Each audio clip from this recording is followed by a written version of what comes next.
L'imam al-Hajjah, fils de Hassan, dit que nous t'avons invité, mais tu n'es pas venu à nous, et nous sommes venus à toi dans l'après-midi exactement, comme le jour de Karbala et le jour de Ashura.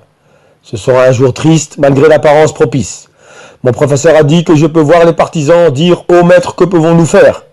Il répond que nous montrons nos preuves et qu'ils montrent les leurs. Les partisans disent « Ô père de Salih, que ferons-nous si la patience commence à finir ?» Il répond que l'épée jugera entre nous. L'imam al-Hajjah dit que ceux qui m'ont cru avant l'apparition prient la nuit, couvrent les orphelins et les pauvres et deviennent pacifiques à eux ici et là et donnent la charité verront l'imam al-Hajjah. Je jure par Allah, mais ceux qui n'ont pas prié la nuit, n'ont pas rendu visite à leurs parents, n'ont pas couvert les orphelins, n'ont pas payé une charité ou ne s'est pas purifié, ne verra pas l'imam al-Hajjah ou ne lui montrera pas sa loyauté, ils seront des apostates. Alors l'imam al-Hajjah vous invite à prier la nuit, couvrir les orphelins, demander pardon et pardonner aux gens. L'imam al-Hajjah veut que vous commandiez avec le bien et que vous empêchiez le mal parce que l'événement est génial. Apprenez à vos enfants à garder leur honneur et ne laissez pas les convoitises vous contrôler. Et donc je dis que si cela devient dur pour les gens, les catastrophes tombent sur l'Irak, les meurtres en Arabie, les troubles au Koweït, le grand événement au Yémen, la grève en Libye, la mort en Syrie et un tremblement de terre en Turquie. Tout cela vient à vous cette année jusqu'à Rajab et les signes seront accomplis. Si vous êtes d'accord avec moi, vous verrez votre ami et votre maître. Mais si vous n'êtes pas d'accord, vous vous adresserez à vos maîtres qui vous ont égaré pendant 1300 ans sans y prêter attention. Soyez conscient que l'événement est génial et personne ne vous pardonnera. Et que notre vie vous est meilleure que cette vie. La mort vient à vous et attendons le cataclysme qui a entouré l'univers. Le monde s'est dispersé, ses moyens de subsistance ont été coupés et sa dignité est tombée. Si Maliki règne, l'Irak sera changé.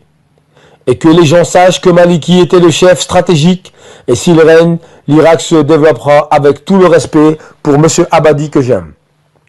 Je n'ai pas accepté d'amener des gens et de les mettre dans sa liste, il ne suppose pas être dans sa liste. Si Maliki arrive au pouvoir, il construira l'Irak cette fois et je serai en Irak. Si Maliki arrive au pouvoir, je ne serai pas en dehors de l'Irak, même pour un jour parce que cet homme peut être d'accord avec et peut construire l'Irak. En ce qui concerne le mouvement sadriste, je dis à Saïd Meltada Sadar que votre père m'a sauvé du polythéisme et a manqué le chemin. Je dis à Saïd Moqtada Sadar, ô chef, je vous conseille de vous asseoir et d'abandonner pour servir l'Irak. Au grand Saïd Moqtada Sadar, fils le courageux, pourquoi ne pas vous asseoir avec Maliki et faire une réconciliation et oublier le passé? Cela résoudra tout, alors renoncez s'il vous plaît avec votre grand esprit pour le bénéfice de l'Irak, parce qu'un grand cataclysme vient en Irak. Vous pouvez voir où commence-t-il, mais ne peut pas voir que c'est la fin.